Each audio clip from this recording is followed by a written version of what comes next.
Today on Stine Has Issues, we discuss slavery and the Founding Fathers. Did they have slaves? Who didn't in the 1770s? Then Christians came along and started shoving their let's end slavery beliefs down everyone's throat. Those Bible thumpers.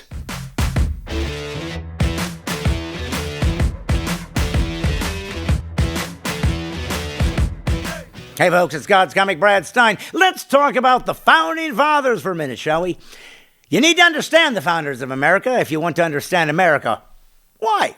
Because America was their idea.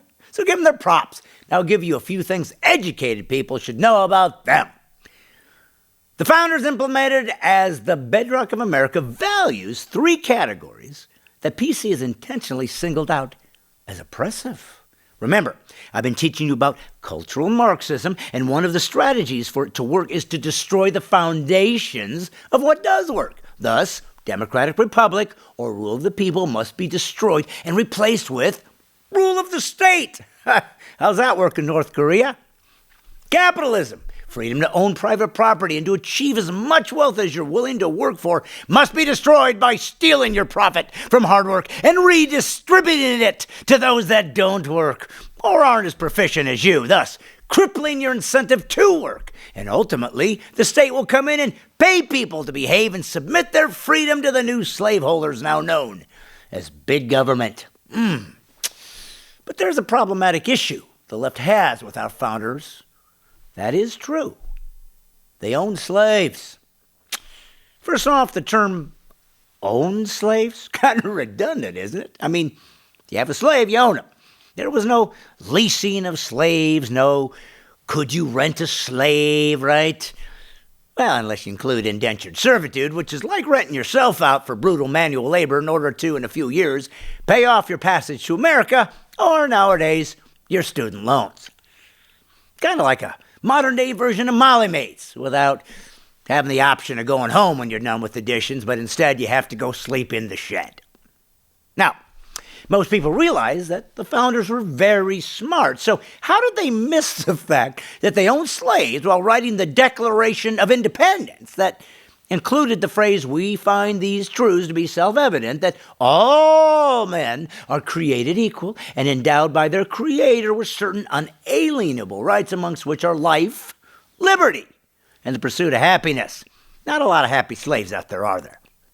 Apparently, the founders were smart enough to create a document that has created more freedom for more humans than any other country in history by dignifying the individual, but were too stupid to realize it also applied to them.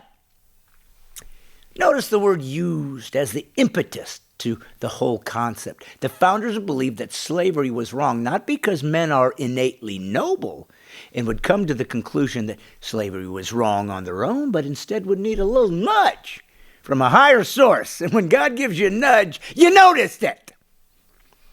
The appeal to the God of the Bible was the reason slavery was inevitably destined to be eliminated.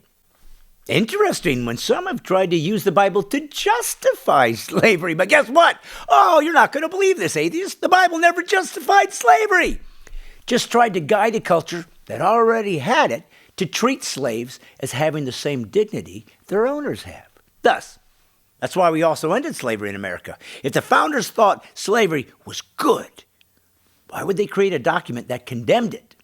And by the way, the founders didn't invent slavery. Throughout history, every nation, tribe, and group have had a turn being a slave. Matter of fact, there are approximately 46 million slaves in the world today. Yeah, top slaveholder is India, then China, Pakistan, Bangladesh, Uzbekistan, North Korea. You know, all those places you want to take the kids for a good, fun vacation. This goes on and on. So the harsh reality seems to be it's normal for humans to make slaves of others. America didn't invent slavery, no matter what the leftists want to pretend. Humanity invented it. And if you're human, no matter your color, some of your ancestors somewhere had a slave or were one. So if you're blaming slavery hundreds of years ago on your station in life today, I've got a sobering truth, and I say sobering because they forbid me to have gin or vodka. You're never going to be free. because slavery comes in different forms, but it always has the same result. Someone is implementing power and control over someone else. So, since slavery is historically normal, whose philosophy stopped it? I mean, Darwinism makes it very clear there are no moral rules in nature. Do as you choose, and if you're strong enough to dominate, you get to. Well, in the West, it took Christians to define humans as intrinsically valuable, thus putting all humans on equal footing in the eyes of God.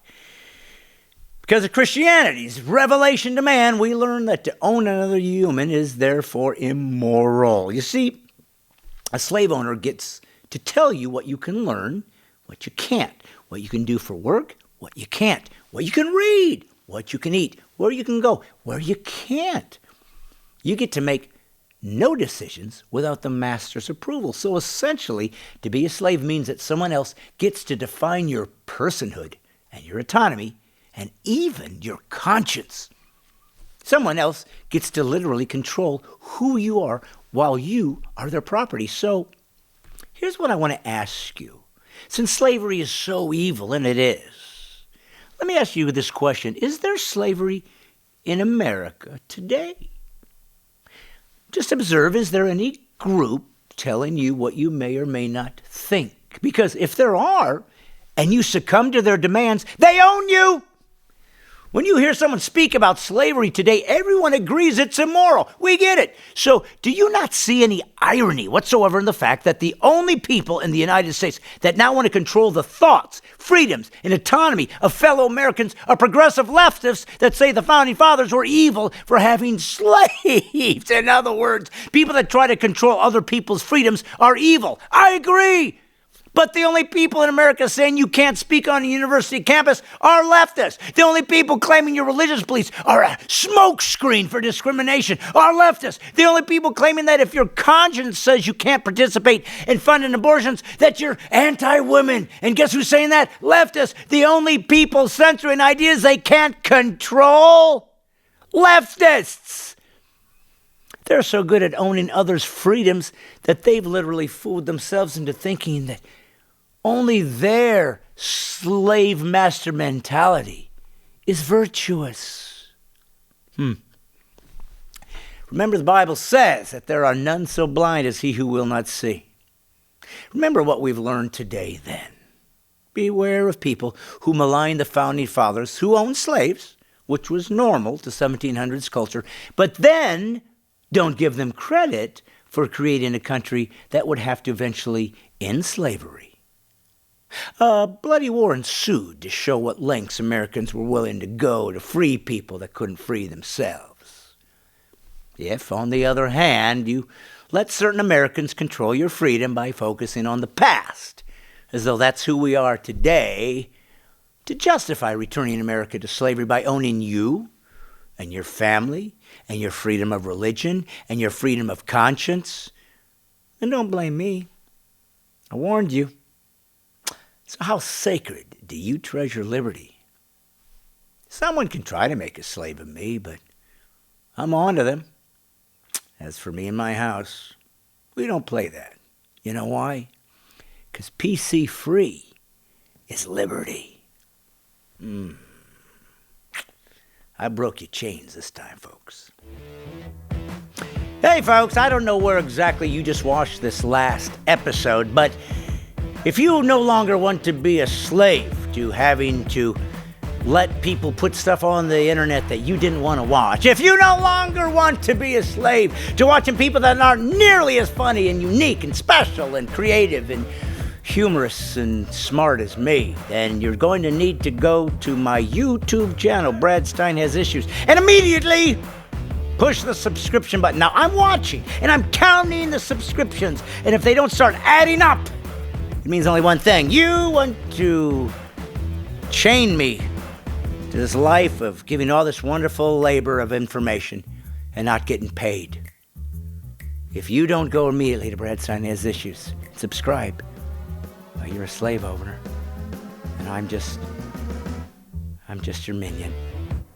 Is that what you want? Is that what you want?